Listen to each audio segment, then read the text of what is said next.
basura sa Manila Bay ay tuwang-tuwa para sa problema. Ito ang lumabas sa unang taong pag-aaral ng Eco-Waste Coalition.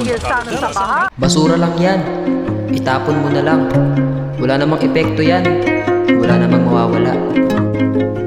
Pero sa bawat basura lang yan na itinatapon mo, may dagat na nasasakal, may hayop na namamatay, may batang nagkakasakit, at may kinabukasang unti-unting nabubura.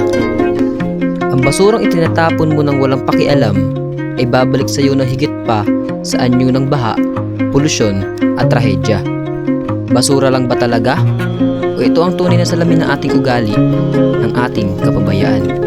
Hindi solusyon ng pagtatapon, responsibilidad ang pag-aayos.